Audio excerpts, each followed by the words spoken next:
Nabi Yusuf dicampak ke dalam perigi yang gelap dan ayahnya pula ditipu hidup-hidup.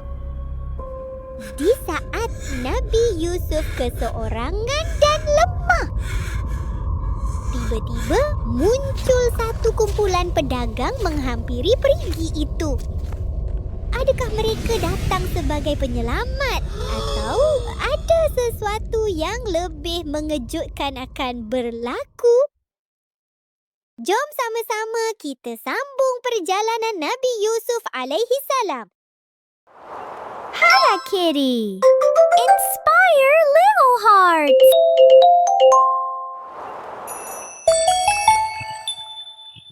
Kawan-kawan, jom tekan butang subscribe.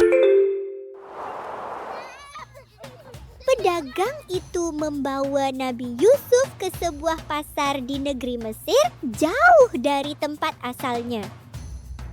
Mereka mahu menjual baginda sebagai hamba dan menjualnya dengan harga yang sangat murah.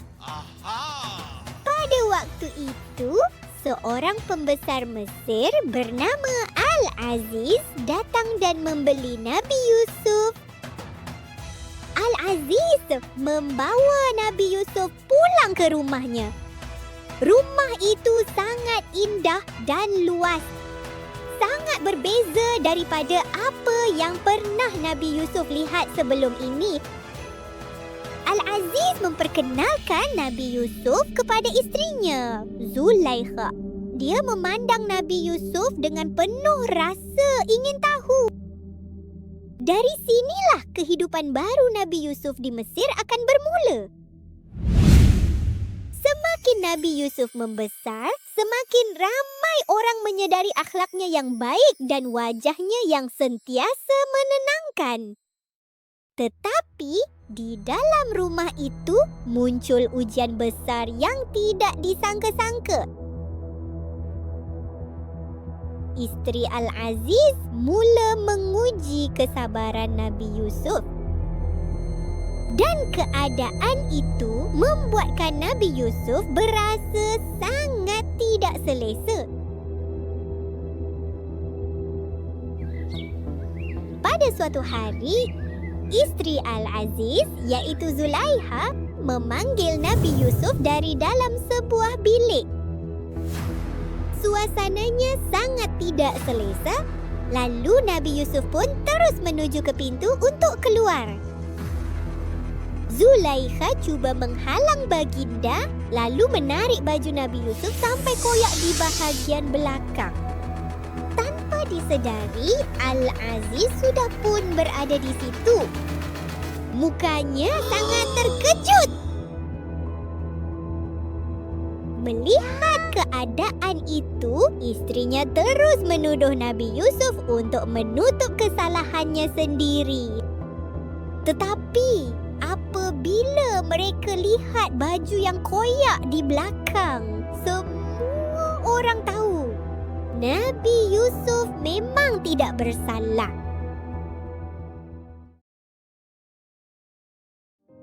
Untuk menghentikan semua fitnah dan cerita itu tersebar, akhirnya Nabi Yusuf dipenjarakan walaupun baginda tidak bersalah. Ujian itu sangat berat, tapi Nabi Yusuf menerimanya dengan tabah dan sentiasa mengingati kepada Allah. Semasa di penjara, Nabi Yusuf tetap menunjukkan akhlak yang mulia. Baginda juga dikenali kerana kemahirannya memahami mimpi. Pada suatu malam, dua orang lelaki bermimpi dan meminta Nabi Yusuf untuk menafsirkannya. Dengan izin Allah, Nabi Yusuf memberi tafsiran yang tepat. Seorang daripada mereka akan dibebaskan dan kembali bekerja di istana raja. Manakala seorang lagi akan dihapuskan dan tidak akan meneruskan hidupnya. Dan sebelum lelaki itu dibebaskan dari penjara, Nabi Yusuf memintanya supaya menceritakan tentang dirinya kepada raja. Tetapi setelah lelaki itu keluar, dia terlupa. Lalu Nabi Yusuf pun terus berada di dalam penjara selama beberapa tahun lagi. Pada suatu hari, Raja Mesir bermimpi tentang sesuatu yang sangat pelik.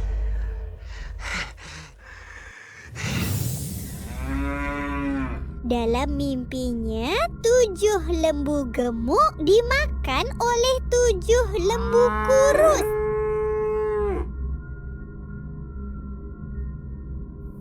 Kemudian, Raja melihat 7 tangkai gandum yang segar dan 7 tangkai lagi yang kering.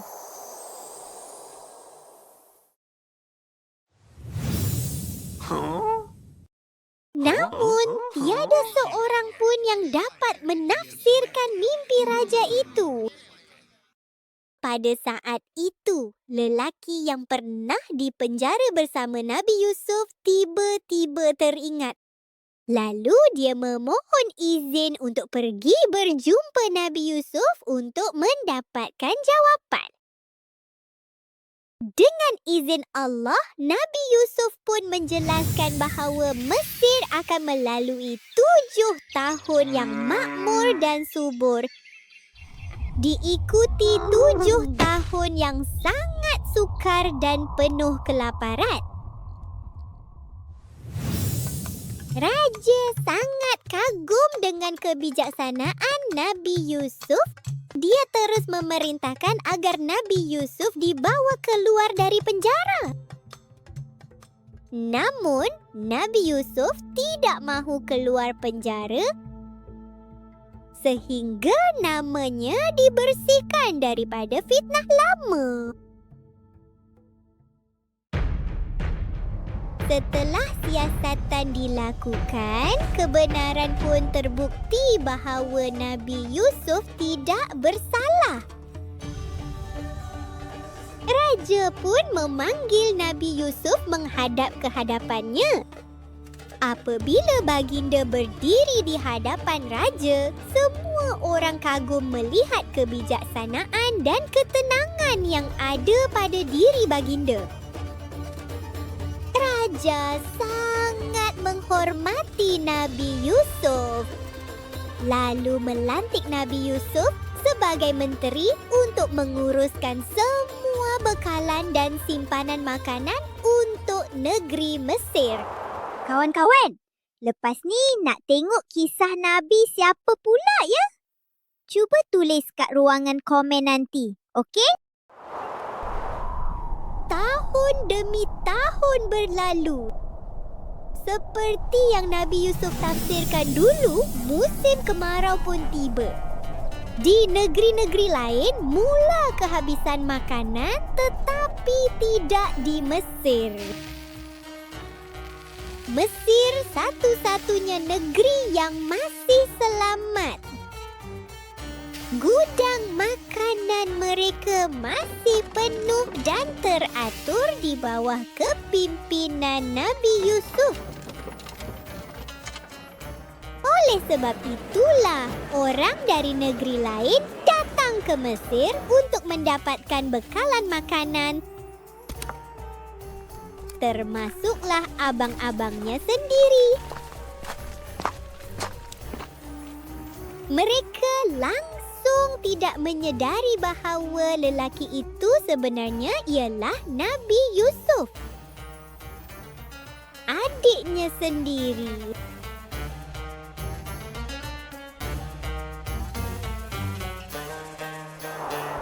Kawan-kawan, episod Nabi Yusuf ni panjang sangat. Kita sambung bahagian 3 minggu hadapan ya. Assalamualaikum.